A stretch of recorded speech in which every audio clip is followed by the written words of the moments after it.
ഇന്ന് ഞാൻ ഈ പരിശുദ്ധ കുർബാന ഈ അൾത്താരയിൽ അർപ്പിച്ചപ്പോൾ ആലങ്കാരികമായി പറഞ്ഞാൽ യഥാർത്ഥത്തിൽ അവിടെ ഒരു വ്യക്തിയുടെ തോൽവിയുടെയും മറ്റൊരു വ്യക്തിയുടെ വിജയത്തിൻ്റെയും അനാവരണം കൂടിയായിരുന്നു. തോറ്റത് മറ്റാരുമല്ല, ഞാൻ തന്നെയാണ്. ജയിച്ചത് മറ്റാരുമല്ല, സർവശക്തനായ ദൈവമാണ്. കാരണം എൻ്റെ 25-ാമത്തെ വയസ്സിൽ ഞാൻ ചെന്നൈയിൽ ജോലി ചെയ്തുകൊണ്ടിരിക്കുമ്പോൾ എൻ്റെ ജീവിതാന്തസ് പൗരോഹിത്യ ജീവിതാന്തസ്സാണെന്ന് ഞാൻ തിരിച്ചറിഞ്ഞു തുടങ്ങിയപ്പോൾ അത് ഉൾക്കൊള്ളുവാൻ സാധിക്കാതെ ഞാൻ നിരന്തരം അതിനോട് മറുതലിച്ചു കൊണ്ടിരുന്നു. ഓരോ പ്രാവശ്യവും ഞാൻ അതിനോട് മറുതലിക്കാൻ ആരംഭിച്ചപ്പോൾ സ്നേഹസ്വരൂപനായ ദൈവം സ്നേഹത്തോടെ എന്നിൽ കൂടുതൽ ആഴപ്പെടുത്തി ഈ ബോധ്യങ്ങൾ എന്നിലേക്ക് തരുവാൻ തുടങ്ങി. മറുതലിച്ച് ഞാൻ ഈ പൗരോഹിത്യത്തെ സ്നേഹിക്കാൻ പഠിച്ചു. വെറും സ്നേഹമല്ല, അസ്ഥിക്ക് പിടിക്കുന്ന സ്നേഹം. എൻ്റെ തോൽവിയും ദൈവത്തിൻ്റെ വിജയവുമാണ്. അവൻ്റെ പദ്ധതികൾ മാത്രമേ നിറവേറുമെന്നും നമ്മുടെ എല്ലാ പദ്ധതികളും വിഫലമാകുമെന്നുമുള്ള ഒരു പ്രഖ്യാപനം കൂടിയാണിത്. നമുക്കറിയാം, നമ്മുടെയൊക്കെ വീടുകളിൽ നാം ചെടികൾ നടുന്നവരാണ്. ഒരു ചെടി ഒരു പ്രത്യേക പ്രായം എത്തിക്കഴിഞ്ഞിട്ട് നമ്മൾ ആ ചെടിയെ പറിച്ച് വേറൊരിടത്തേക്ക് നടാൻ ശ്രമിക്കുമ്പോൾ സൂര്യാഘാതം കൂടുതലാണെങ്കിൽ, അതല്ലെങ്കിൽ അതിന് അനുയോജ്യമായ സാഹചര്യങ്ങളില്ലെങ്കിൽ ആ ചെടി വേര് പിടിക്കില്ല. 10-26 വയസ്സ് വരെ മറ്റൊരു ജീവിതാന്തസ്സിൽ അതല്ലെങ്കിൽ മറ്റൊരു ചിന്തയിലൊക്കെ ജീവിച്ചിട്ട് ഒരു സുപ്രഭാതത്തിൽ സെമിനറിയിലേക്ക് പറിച്ചു നടത്തപ്പെട്ടപ്പോൾ ഈ 8-9 വർഷം നീണ്ടു നിൽക്കുന്ന കഠിനമായ സെമിനറി പരിശീലനത്തിലൂടെ ഞാൻ നടന്നു നീങ്ങിയപ്പോൾ പല തവണയും ഞാൻ ചിന്തിച്ചിട്ടുണ്ട്, ദൈവമേ, ഒരടി പോലും എനിക്ക് മുമ്പോട്ട് പോകാൻ സാധിക്കുകയില്ലെന്ന്. വലിയ സൂര്യാഘാതങ്ങളേറ്റ് ഞാൻ തളർന്നു പോയിട്ടുണ്ട്. അപ്പോഴൊക്കെ എൻ്റെ മുൻപിൽ ഒരു വലിയ വടവൃക്ഷമായി നിന്ന വ്യക്തിയാണ് അത്യപൂജ്യ കാതോലിക്ക ബാബ തിരുമനസ്.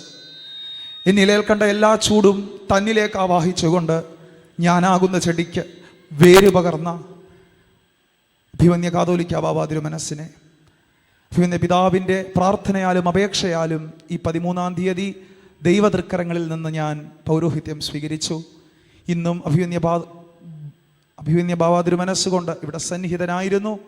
അഭിമന്യ പിതാവിനോടുള്ള ഹൃദയംഗമമായ നന്ദിയും സ്നേഹവും എൻ്റെ കുടുംബത്തിൻ്റെ പേരിലും എൻ്റെ വ്യക്തിപരമായ പേരിലും ഞാൻ അറിയിച്ചു കൊള്ളുന്നു.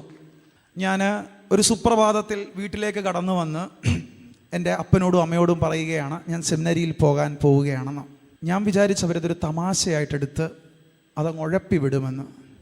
പക്ഷേ ദൈവത്തിൻ്റെ പരിശുദ്ധാത്മാവിൻ്റെ പ്രവർത്തനം എന്ന് പറയുന്നത് അത് വളരെ വളരെ ഗൗരവമായി എടുത്ത് അവർ മാറി മാറി നിന്ന് കരയുകയായിരുന്നു. അന്ന് എൻ്റെ അമ്മ എന്നോട് ചോദിച്ചൊരു ചോദ്യമുണ്ട്, നീ പോയാൽ ഞങ്ങൾക്ക് ആരാ ഉള്ളതെന്ന്.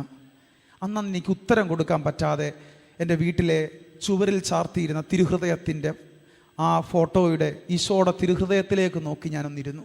ഒരു ഉത്തരം എനിക്ക് കൊടുക്കാൻ സാധിച്ചില്ല അന്ന്.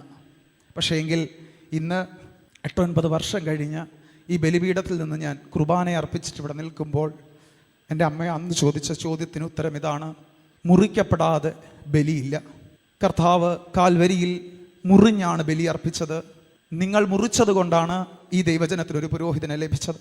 നിങ്ങളുടെ മുറിവുകൾ, നമ്മുടെ കുടുംബത്തിൻ്റെ ആ മുറിവ് തിരുസഭയ്ക്ക് അലങ്കാരമാകട്ടെ. കാൽവരി കുരിശിൽ അവസാനിച്ച് തീർന്നതല്ല കുരിശിലെ ബലി എന്ന് നമ്മുടെ കുടുംബത്തിൽ എല്ലാവരും ഓർക്കണമെന്ന് ഞാൻ ആഗ്രഹിക്കുന്നു. കാൽവരിയിൽ ബലി ആരംഭിച്ചതേ ഉള്ളൂ. ബലി പൂർത്തിയായത് ഉത്ഥാനത്തിലാണ്.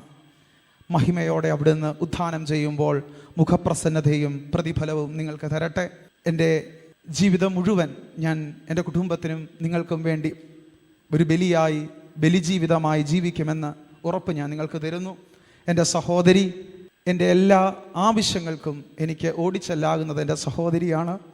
സഹോദരിയോടുള്ള ഹൃദയംഗമമായ നന്ദിയും സ്നേഹവും രേഖപ്പെടുത്തുന്നു. എൻ്റെ ബ്രദറിൻലോ ഇവിടെ സന്നിഹിതനാണ്. സെമിനറിയിലേക്ക് പോകുകയാണ് ഞാനെന്ന് പറഞ്ഞപ്പോൾ സമ്മിശ്രമായ പ്രതികരണങ്ങളായിരുന്നു പല കോണുകളിൽ നിന്ന് ഞാൻ വന്നത്.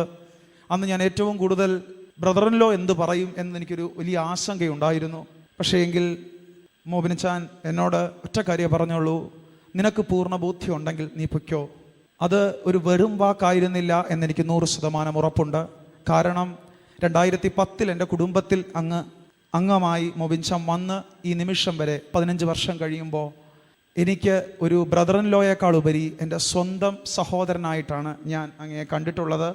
എൻ്റെ ചേച്ചിയോട് പറയുന്നതിനേക്കാളും സ്വാതന്ത്ര്യത്തോടെ അങ്ങയോട് എന്തും സംസാരിക്കാനുള്ള ഒരു സ്വാതന്ത്ര്യം അങ്ങ് എനിക്ക് തന്നിട്ടുണ്ട്. അങ്ങയോടുള്ള നന്ദി രേഖപ്പെടുത്തുന്നു. എൻ്റെ മാതാവിൻ്റെയും പിതാവിൻ്റെയും കുടുംബാംഗങ്ങൾ, പ്രത്യേകിച്ച് എൻ്റെ അമ്മയുടെ അപ്പച്ചനും അമ്മച്ചിയും അപ്പനും അമ്മയും, അവർ ഇന്ന് ഈ ഭൂമിയിലില്ല, നിത്യതയിലേക്ക് നീങ്ങി. അപ്പച്ചൻ്റെ ജപമാല ഭക്തിയാണ് പരിശുദ്ധ അമ്മയെ ആഴമായി എൻ്റെ ഹൃദയത്തിൽ വേരുറപ്പിച്ചത്. മണിക്കൂറുകൾ ജപമാല ചൊല്ലുന്ന അമ്മയുടെ അപ്പച്ചനെ അമ്മച്ചിയെയും ഞാൻ ഇന്ന് ഹൃദയപൂർവ്വം നന്ദിയോടെ ഓർക്കുന്നു. എൻ്റെ അമ്മച്ചിയും അപ്പൻ്റെ അമ്മയും അപ്പനും ഇന്ന് ഇവിടെ സന്നിഹിതരല്ല. ആരോഗ്യപരമായ കാരണങ്ങളാൽ പട്ടംകുട ശുശ്രൂഷയ്ക്ക് അമ്മച്ചി സന്നിഹിതയായിരുന്നു. അമ്മച്ചി ലൈവിലൂടെ ഇത് കാണുന്നു എന്ന് ഞാൻ വിശ്വസിക്കുന്നു. അമ്മച്ചിയോട് നന്ദിയായിട്ട് ഒറ്റ കാര്യം എനിക്ക് പറയാനുള്ളൂ. തലമുറയായി യഹോവ നമ്മുടെ ദൈവമാണ്.